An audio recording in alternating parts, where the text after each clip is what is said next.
Hey guys, Asher coming at you today in Raid Shadow Legends. Welcome to the video, guys. Hopefully it finds you all doing well today.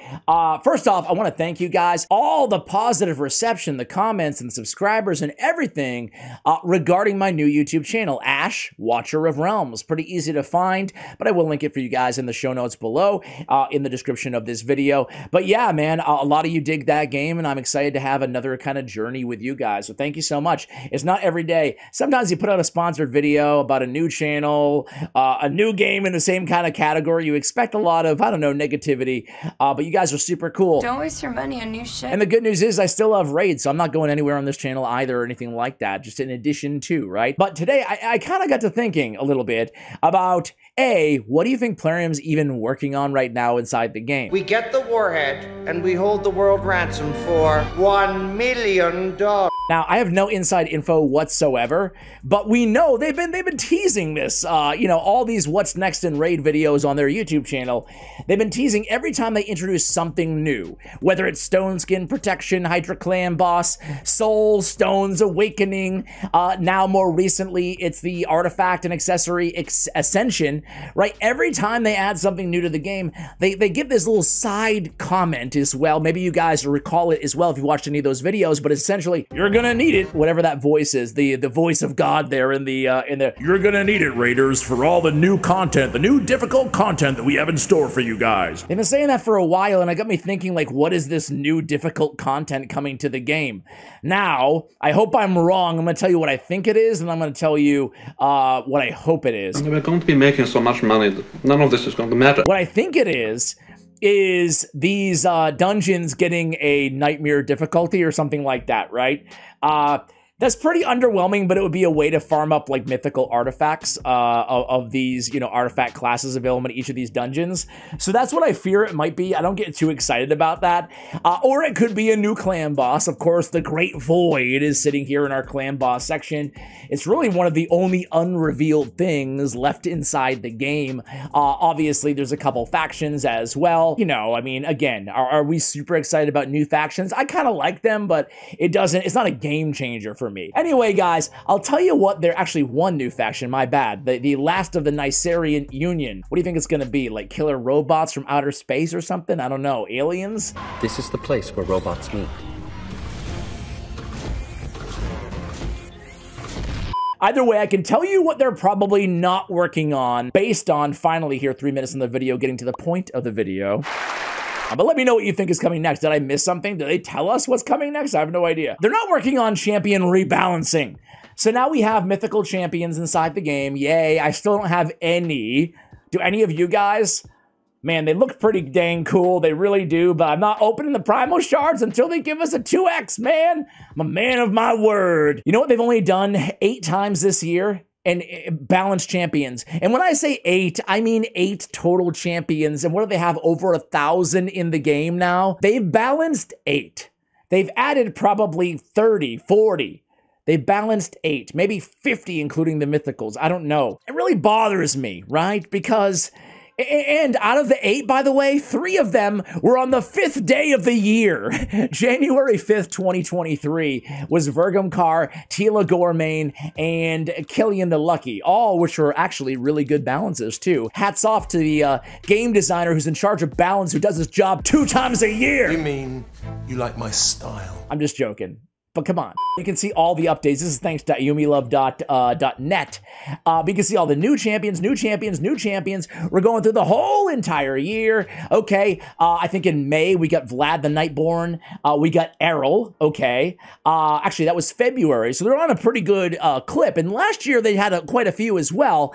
And then they had Alil, Eligaius, and Suzerain Catone, all thumbs down on the balance changes. Thumbs down. I didn't like any of those. Alil, certainly not. He needs another one. Eligaius, get out of here. And Suzerain Catone, no, still not a good champion. So maybe give those 3 another buff.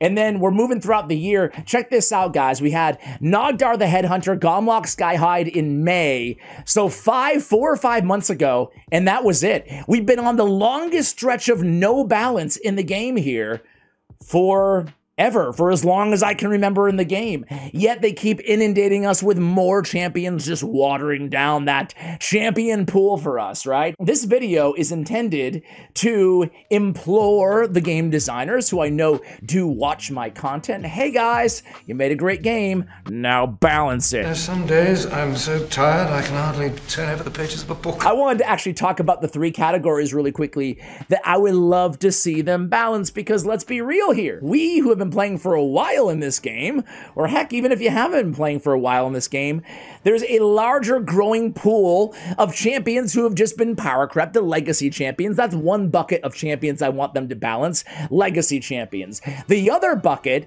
is Doom Tower champions. The longer that Doom Tower is out inside the game, the more players finally are getting their hands on these champions, and by the time they do, as cool as champions like Sun Wukong are inside the game, as cool as champions like Ultimate Death Knight, like Ronda, Deliana even, right? As cool as these freebies are, or fusions or fragment summons, or all the champions that are relatively, well, I don't know, free, accessible, farmable, right? Man, I think every champion should be farmable. Side note, like there should be fragments as rare as they want to be for every champion available somewhere in the game.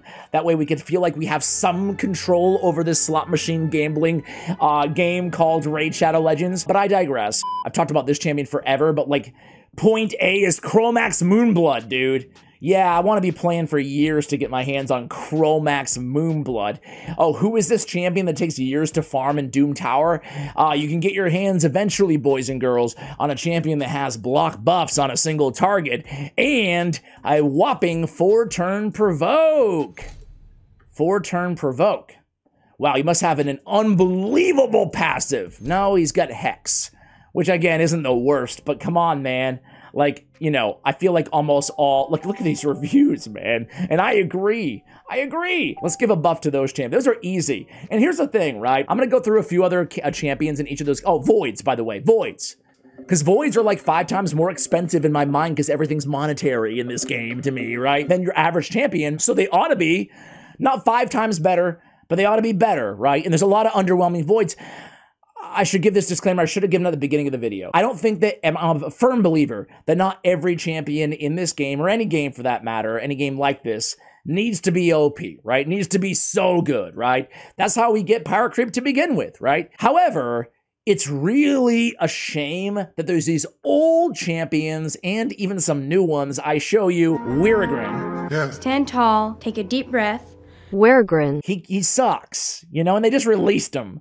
At the very least, let's not release new Void Epics who suck. Let's do that. Can we agree on that? Yes, sir. And then while we're at it, let's buff the bad ones, right? Yes, sir. Now, I have to give credit where credit is due. Frenzy the Cackler, really cool new Void Epic champion. 3-time hitter with Provoke and an instant activation on the A1, and AoE Provoke on a 4-turn cooldown with increased defense. Eat that, Chromax Moonblood. I am pretty full. From a Void champion. So you can see how even a legendary was power crept by a Void, right? Or by an Epic, excuse me. So yeah, Ekemtem obviously is amazing. So they've released a lot of good Void Epics, but they all ought to kind of be pretty serviceable, right? When you pull a Void Epic, which you have a whopping, you know, what is the percentage again of a Void Epic? I'm like totally drawing a blank right now, but when you pull a Void Epic, it should kind of be a big deal, right? Especially because Void Shards are hard to get. You have a 16%, 8% chance, right? 16 on a 2x event. But it should be like something to be semi-happy about in most occasions. And I feel like there's still a lot of underwhelming Void Epics as well. Let me show you a few, right? We have, I like to call them the weekend specialists. We have Sawai Firstborn. The highlight of her kit is a weaken on a 3-turn cooldown. We have Harkin Greatblade. She has a weaken on a 4-turn cooldown. Granted, a pretty cool, albeit very niche and, you know, the A3 ability, but I still think she deserves quite a big buff. I would like to give Harkin Greatblade a deny revival ability on the A1 like Phoenix, because she has a very hard-hitting A1 ability, right? These are little things you can do to just add a little bit more versatility and utility to some of these old champions. But the list goes on. These Void Weakened champions, right? We have Exemplar, right? She's a Void Weakener. Okay, man, like, it's cool. You got a weaken on a 2-turn cooldown, big version, awesome. You're squishy, you can deal a little bit of damage, but who uses Exemplar? Except for the person who, you know, doesn't consume YouTube, doesn't Google how good their champions are and invest in them anyway. Are you always this rude? Now listen, I kid because there's a certain amount of fun into investing in random champions like this and trying to get some utility out of them. Towering Titan's another one, man. He's a void epic, dude. Just give him an AoE provoke. It's not that strong anymore. I mean, give him an increased defense without qualifiers, right? Or excuse me, give him an increased defense on a 3-turn cooldown, like either or, right? And I could just keep going on and on and on and on and on. There's also a lot of void legendaries.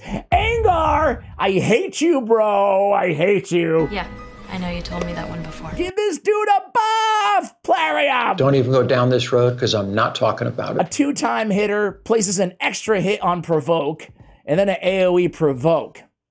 Meh. He has a counterattack, so he plays an extra hit. But who cares, man? I mean, I don't know. I mean, like, yeah, you guys know how I feel about Angar, right? But there's one of the coolest champions in the game named Fortis. And I really believe that, dude. This squid, octopus, squid? He's a squid, right? Is so cool. I love this dude's kit. I love his design. I love Knights Revenant anyway, right? That faction is just so cool, the cult aesthetic. But it doesn't work, man. He doesn't hit hard. He's a void legendary, Plarium.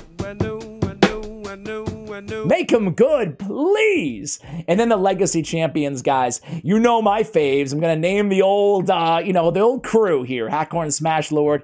First of all, his A3 is broken. It does barely no damage, man. Like, you're sacrificing his HP for nothing. Awesome. Just shut it off or change it. Buff it.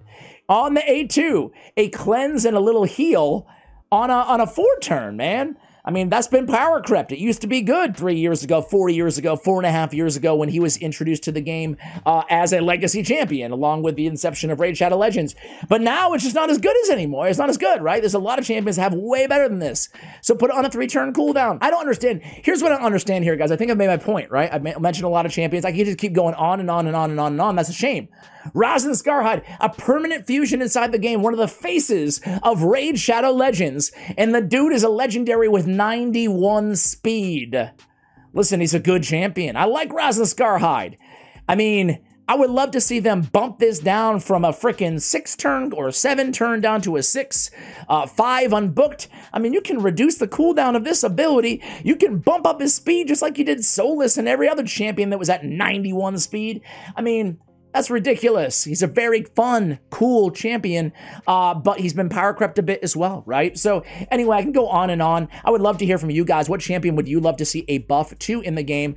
And I guess while we're at it, should we nerf? Am I opening up a can of worms here? Should we nerf Taurus and Marichka? I'm just asking the question. Don't shoot the messenger. I'm just asking. Some people are asking. Not me. Some people are asking. You know what? I may not shoot you, but you have still royally pissed me off. The last thing I'll mention here, though, guys, is that, like, listen, I know I'm making a big deal, big song and dance, big Ash complaining about more stuff in Raid Shadow Legends. I don't mean it to be like that, but I just know that there's a lot of players who get these champions and, like, you spend so long. I actually saw this thread on Reddit. I saw this on Reddit today, and it's like people who have played for the last year and you're still any epics you don't have and you really want. And it got me kind of like, it was kind of a dose of reality, man.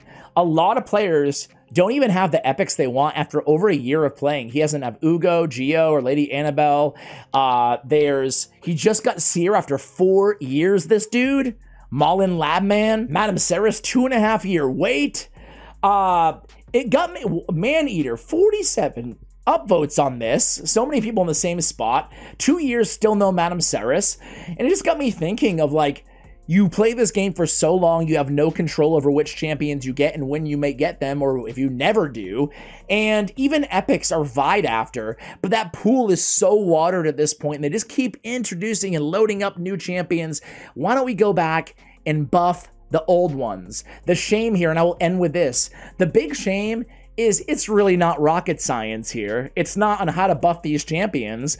I'm a firm believer of a little goes a long way. I'm not asking all these champions to be OP, to get massive buffs. How about little buffs so they're actually viable, so you don't get bummed out when you're looking for your Madame Ceres, your Man-Eater, your Ugo, your Geomancer, and you get Towering Titan. We'll end on that note, guys. Much love. Let me know how you feel. You agree? Disagree? Let me know in the comments below. And as always, take care, guys.